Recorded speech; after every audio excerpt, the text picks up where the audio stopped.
Assalamualaikum warahmatullahi wabarakatuh. Alhamdulillahirabbil alamin wassalatu wassalamu ala Rasulillah wa nabiyina Muhammadin wa ala alihi washabihi ajmain. Anak-anakku yang soleh dan soleha kelas 5 ya, seluruh kelas 5. Mas Arif akan menyampaikan materi terakhir nih, yaitu kemarin surat At-Takasur, sekarang materi hadis tentang menyayangi anak yatim. Ya, kita tahu bahwa Nabi Muhammad sejak kecil sudah ditinggal wafat ya, ayah dan bundanya. Ya, ayah ibunya sudah meninggal di saat beliau masih kecil. Ayahnya sudah tiada sebelum atau Nabi Muhammad berada masih di kandungan. Itu kamu buka halaman 52 sampai 53 itu. Kamu sudah tahu ya cerita tentang Nabi kita, baginda Rasulullah SAW ya, di kelas 3 sudah pernah dipelajari kan.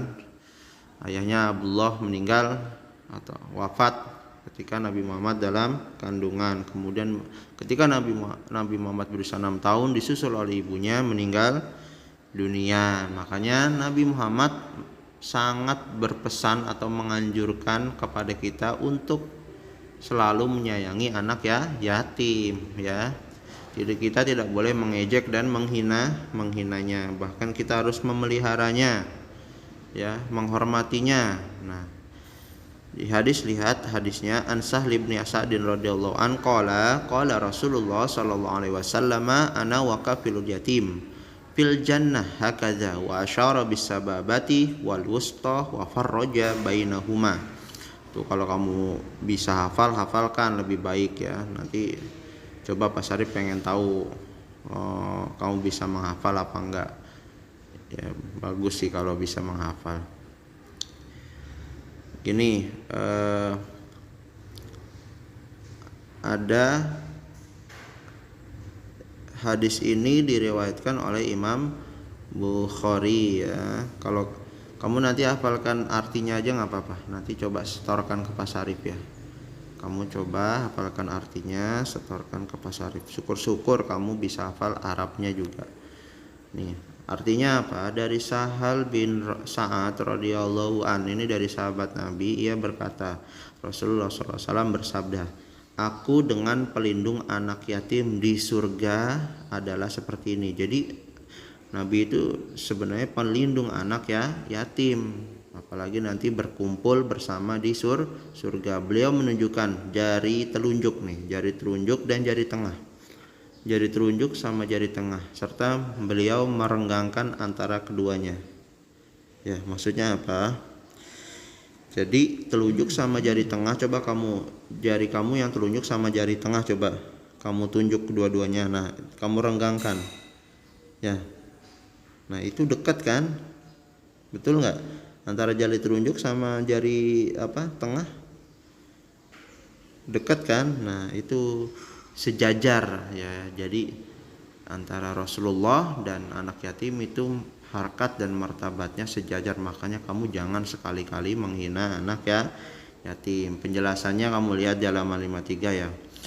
Tuh, memelihara mengurus anak yatim baik makanan, minum, pakaian itu fardu kifayah. Artinya kalau misalkan banyak anak yatim yang terlantar, kalau satu desa atau satu kota nggak ada yang mengurusnya berarti dosa semua. Tapi kalau misalkan ada yang menampungnya salah satu saja itu gugur ya dosanya, itu namanya fardu kifayah. Kayak sholat jenazah ya, kayak satu bis Bekasi misalkan, kan banyak ya panti-panti asuhan tuh, panti yatim piatu. Nah, itu sudah menggugurkan kewajiban yang lain karena sudah ada yang merawatnya. Jadi kalau kamu misalkan berlebih rezeki, boleh kamu menyumbang pakaian, minuman, atau berbagi kepada mereka, mungkin kepada tetangga kita yang yatim ya.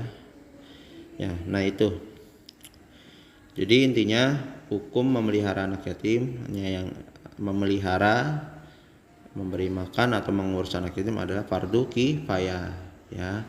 Jadi kalau misalkan ada yang merawatnya berarti kita tidak berdosa. Tapi kalau satu kota nggak ada yang ngerawat sama sekali, itu dosa semua. Penduduk satu kota itu dosa semua, itulah fardu kifayah. Makanya jangan sampai anak yatim itu terlantar ya. Urusan anak yatim, anak-anak terlantar urusan siapa? Urusan kita semua, baik pemerintah ya, baik ya semualah, tanggung jawab semuanya. Nggak boleh hanya pemerintah aja, tapi tanggung jawab bersama. Ya itu juga ngurus anak yatim juga bukan tugas yang ringan ya. Kita harus benar-benar memberikan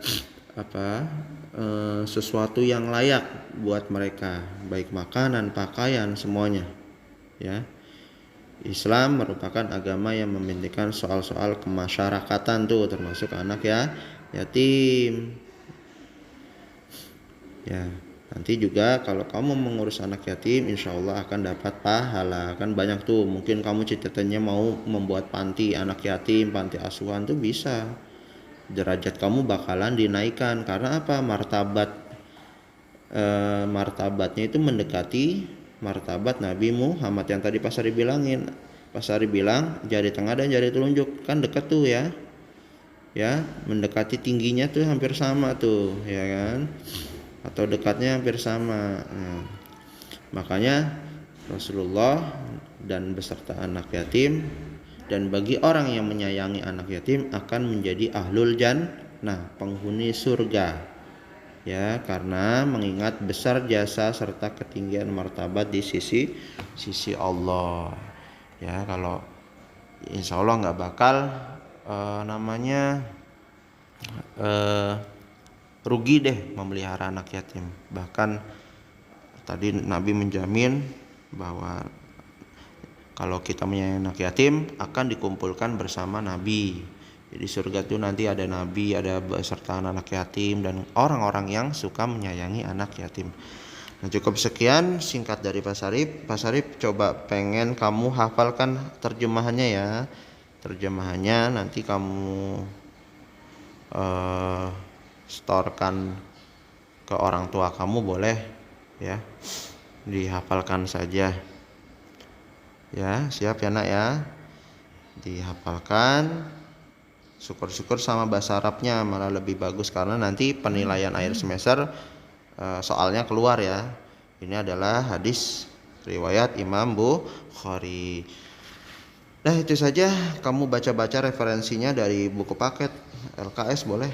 Yang jelas hukum menyayangi anak, memelihara dan mengurus anak yatim adalah fardu kifayah, tapi menyayangi, menghormati suatu kewajiban kita semua ya, nggak hanya pemerintah, RT RW lurah, nggak hanya itu, tapi kita semua. Cukup sekian, wabillahi taufiq wal hidayah. Wassalamualaikum warahmatullahi wabarakatuh.